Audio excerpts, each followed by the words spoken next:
Dismayado si Cagayan de Oro City Mayor Oscar Moreno sa kapulisan sa syudad. Kung ano, atong sayron sa live report ni Cyril Chavez. Cyril.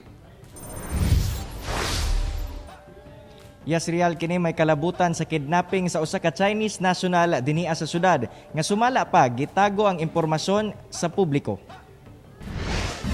Kanang significant events. Nung siya pa tuyo pag-report din niya, i-report lang niya nadakpan niya Scorpio. Kanang unta, mangayo kag clearance kang Colonel Dampal, unsa imong isulti. Pasensya, pero I'm not happy with the way this issue is being dealt with by the police. Dismayado si Cagayan de Oro City Mayor Oscar Moreno sa kapulisan tungod daw gitago ang pagkidnap sa usa ka Chinese national nga nahitabo kagahapong adlaw. Kasabot kuno ang alkalde nga dunay mga sensitibong impormasyon nga dili angay ipagula apan kinahanglan gihapon nilang i-report kini aron masayod ang katawhan. Kanang mga ana nga incidents, kung kana public interest issues kana.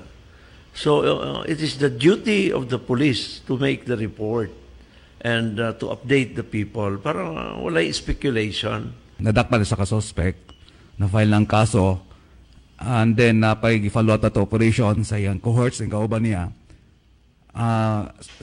Pagkakaroon man, hindi na sa nato ma-divulge ang ilang mga pangalan.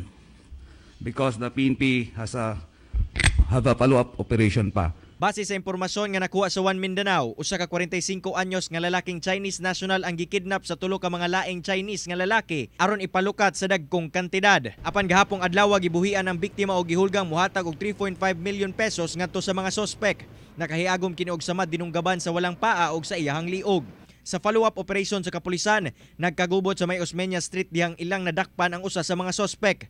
Padayon pang ginapangita sa kapulisan ang uban pang suspitsado sa kidnapping.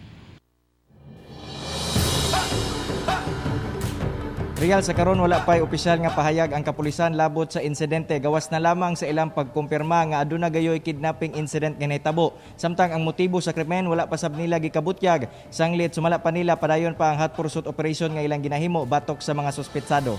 Real. Daghang salamat Cyril Chavez.